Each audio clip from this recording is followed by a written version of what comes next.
a patient and family members are waiting in the emergency room for the result of a brain scan.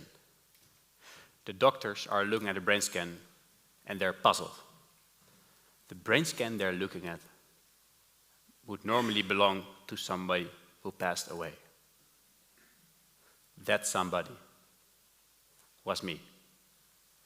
I take you back in time. In 2014, I started studying in Rotterdam, economics and philosophy. In 2016, I wanted to finish my bachelor at a different university.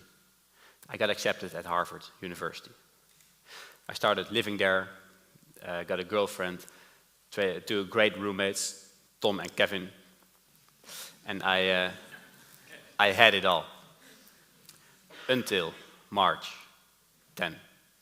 I woke up and wasn't feeling well.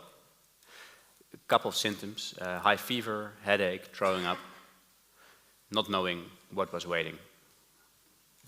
A couple hours later, I caught the plane to Mexico. We were celebrating spring break.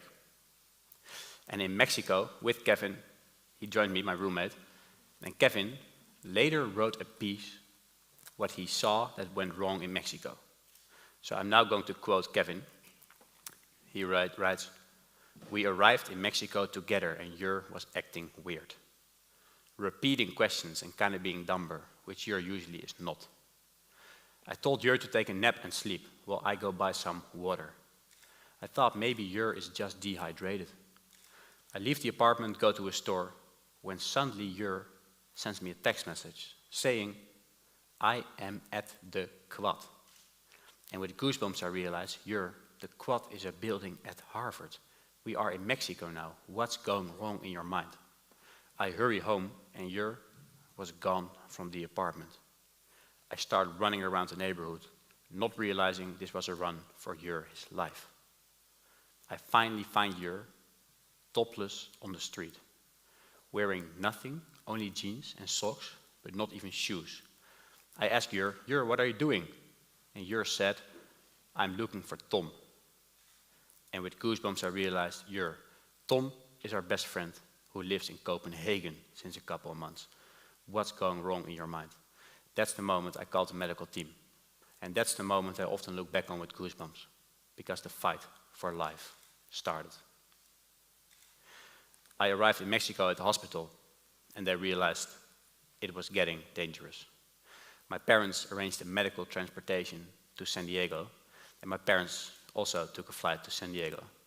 And in San Diego, they found out I got hit by a brain infection. The light went out in my brain. And normally, with a brain infection, the usual protocol should, within 3 weeks, be effective. In my case, it was not. The medical specialists were facing a tremendous challenge, and based on experimental research with rats, they decided to go on with treatment. Luckily, I survived. But after a brain infection, you can have a lot of residuals. I only have one. I lost my entire memory. Control, Alt, Delete. So to realize everything I told you until now, my parents told me. I have 0 active memories, and it never came back. And to illustrate, if you recover from such an infection, they ask you some questions to see what's wrong in your brain. And the first question they asked me was, do you know who your mother is? She's in the room. Can you point at her? And I had no clue. That's when it all started. And with my parents, we did medical transport to the Netherlands, where all the knowledge appeared to be gone and never came back. My brother, sister, everybody had to reintroduce himself, and I had to learn how to walk and everything again. And then we went to a rehabilitation center, Heliomare, and they said to me, you will never go back to university. And then in the Netherlands, medically, after a couple of weeks, happened something again. I was making so many antibodies that there were too many antibodies, and my antibodies were fighting my brain again. A second immune encephalitis. The only way I could survive was they had to take out my completely immune system in the hope that after 3 weeks it would be reboosted. It did. But how?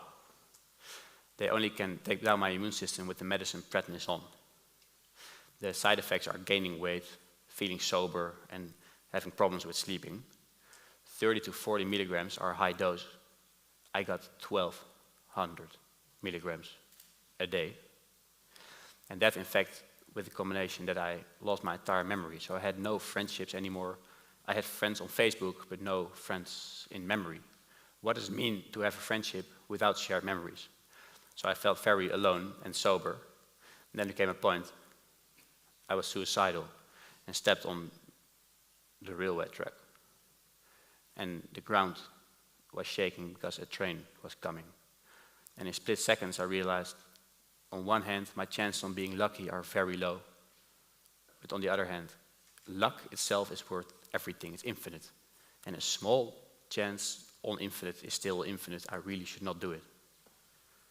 And stepped to life and chose to live. And afterwards I started investigating myself, how can I make myself happy again? Shall I keep focusing on what I forgot and how it all works, or focus on the future and make new memories and see what it can bring me? Meaning, losing your entire memory doesn't mean only the memories. All the knowledge and all the emotions built up over time were gone. As you maybe can imagine, it brought a lot of problems, but also beautiful things. I've first introduced 3 examples of problems. Having no references, also no social references. I once was with a man talking in a room. Everybody has a kind of personal space. And out of my enthusiasm, I always came close to him, and every time he did a step back. We ended up at the other side of the room, and I had no idea why. And besides that, all the references in language were all gone. We once went back to the United States, and we had to go through US Customs. They asked me there, "Sir, do you promise to give an honest answer to the following questions?" And I thought I have nothing to hide, so of course I said yes. He asked me, "Did you pack your bag alone?" And my mother packed my bag. So I said no. Apparently, that's not the right answer. So I had to go to a special security place, and there he asks, "Sir, now give an honest answer to the following questions." And I was a bit stressed. Okay, apparently just did it wrong, now focus. And he asks, "Did someone give something to you?" And I thought, everything in life, here can only be one answer right. Even life is a gift. So I said, yes. Somehow, that's also not the right answer. I have been wondering about all those questions, so you have to promise to give an honest answer and then don't do it. And another example, for my study philosophy, I started to dive into everything and learn it again. But I think my friends and family sometimes became crazy from my questions, especially regarding identity. The big philosophers say your identity is your memory. Well, I know I'm not, so I started thinking a lot about identity. I think all my family can tell you, if they ask me, "Jur, who are you?" I would say, "I don't know, but I'm searching." But the good things about losing memory, having no frameworks. For example, also no prejudgments. I was once having a conversation with a woman of color about dreams. And I asked her, just out of curiosity, "What is your dream?" And she said that there's no color in the world anymore. And I really didn't understand it. I said, "No color, but look at your beautiful red dress and blue pants. It makes the world so beautiful."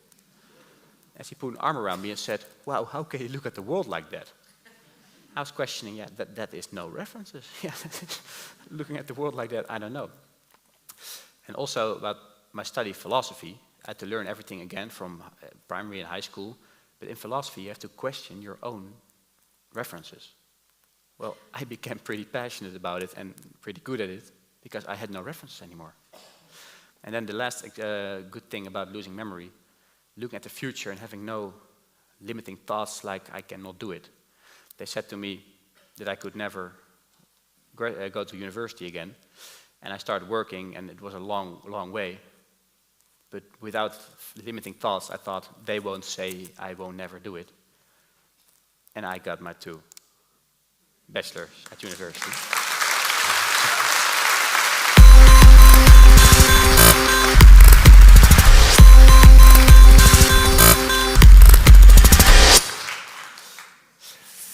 Jur. Surprised to see me. No, but yes, because I'm not finished yet. They literally said that this was the cue. Yeah, no, almost.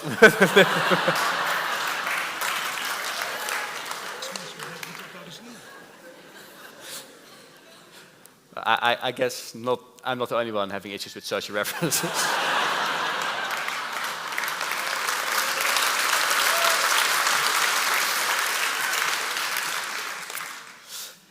So this is, you heard my story, but I hope I also represent a big invisible group of fellow sufferers, because every minute in the world, 5 to 6 people get hit by meningitis or encephalitis.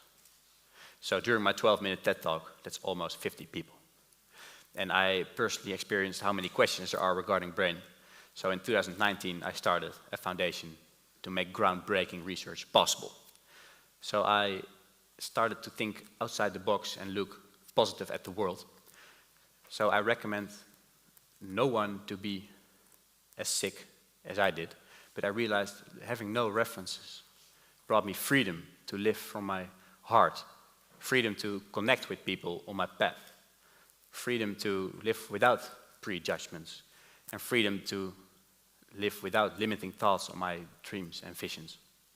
So I recommend no one to be as sick, but please, don't let your past limit your future, and don't be victim of the past, but be a director of the future.